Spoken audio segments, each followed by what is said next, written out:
لو بتدور على البسبوسة اللي بتدوب في البق، البسبوسة المرملة، حاجة كده زي بتاعة المحلات عملتها كذا مرة وما بتطلعش معاك مظبوطة، فأنا جاي لك النهاردة بأسهل طريقة عمل بسبوسة ممكن تاكلها ببقك أو تشوفها بعينك، حرفيا ومش كلام تنافس المحلات الكبيرة قوي. وعشان رمضان اللي داخل وكل سنة وانتم طيبين، وبما إني نويت إن شاء الله إن في رمضان الجاي ده هعمل لكم سلسلة كبيرة من الفيديوهات اللي إن شاء الله أتمنى إن هي تنال إعجابكم. ولو عملت البسبوسه قبل كده وما ظبطتش معاكي، انا بضمن لك بعد الفيديو ده انك مش هتضطر خالص انك تشتريها وهتكوني محترفه في عمايل البسبوسه. بس قبل ما نبتدي الطريقه، لو اول مره بتتفرج عليا فانا اسمي محمد الشواتفي، فلو لسه ما عملتليش اشتراك في القناه انزل اعمل لي اشتراك في القناه وفعل زر الجرس حتى يصلك كل جديد. وطبعا كنت حابب اشكركم على كومنتاتكم سواء ايجابيه او سلبيه، وعشان خاطر وقتكم ووقت الفيديو وما اطولش عليكم، اهم حاجه عشان خاطر البسبوسه تطلع معاك مرمله زي ما انت شايف كده بالظبط، هتمشي على الخطوات معايا واحده واحده.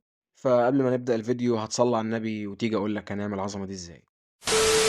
اول حاجه هنبدأ بيها وهي الشربات. في اي بوله عندك هتبدأ تنزل بكوبايه ونص من السكر الابيض، ويفضل في الشربات بالذات ان السكر يكون ابيض عشان خاطر ما يسكرش معانا بزياده.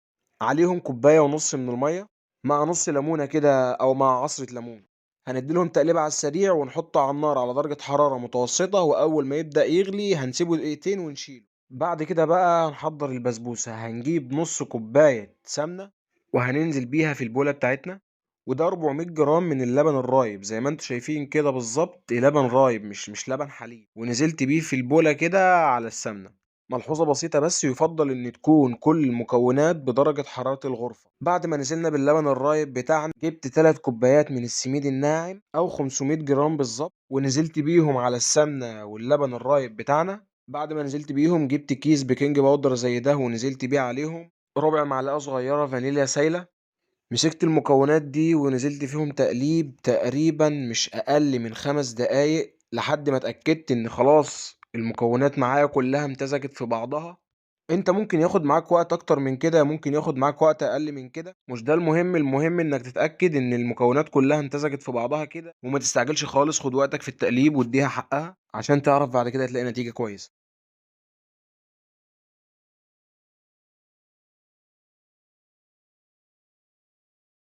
وفي وسط ما انت بتقلب كده هتكون مجهز ربع كوباية من السكر البودرة وتنزل بيها عليه.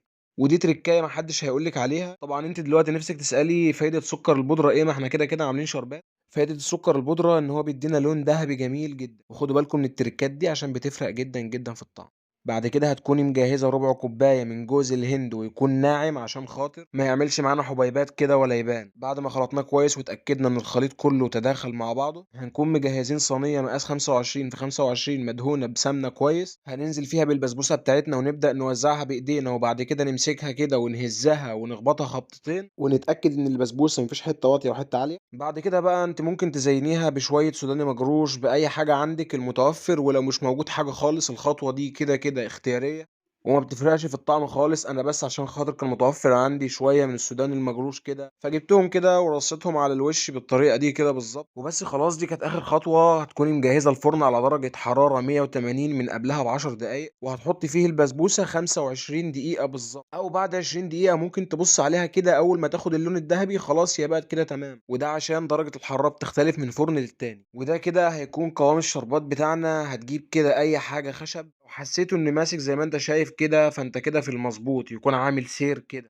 لا هو تقيل ولا هو خفيف، احنا محتاجينه مظبوط زي كده بالظبط. بعد 25 دقيقة بالظبط ده كان شكل العظمة اللي احنا عملناها، وريحتها حرفيا كانت رهيبة رهيبة، كانت قلب البيت عندنا. بعد ما طلعتها من الفرن على طول وهي سخنة هكون مجهز الشربات، بس الشربات نتأكد ان هو يكون بارد خالص، وننزل بيها على البسبوسة الجميلة بتاعتنا ونبدأ نحركها بالشكل ده عشان خاطر تشرب من كل الجناب. وتعرف منين ان البسبوسة بتاعتنا ناجحة او لا؟ هي ان شاء الله هتكون ناجحة لو لقيتيها بتشرب الشربات زي اللي انت شايفاها قدامك دي بالظبط. وخلاص على كده انت ممكن تسيبيها ساعة او نص ساعة لحد ما تبرد، وبعد كده تبدأي تقطعيها براحتك بالشكل اللي تحبيه. ولو حابة تزينيها فمفيش مشكلة، لو عندك صوص كرم، صوص فراولة، أي صوص مفيش مشكلة. أنا كان باقي عندي شوية من صوص الشوكولاتة فقلت بقى إيه، هفرفشكوا. ها ايه تاني؟ ايه تاني؟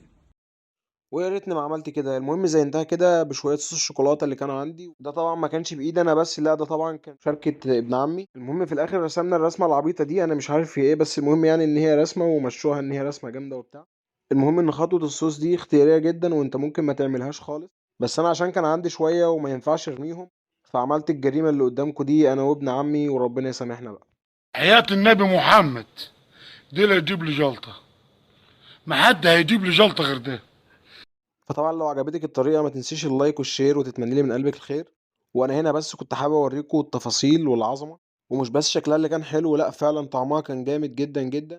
كنت عايز أقولك بس لو أنت وصلت معايا لحد هنا فخد قلبي يا عم. سلام.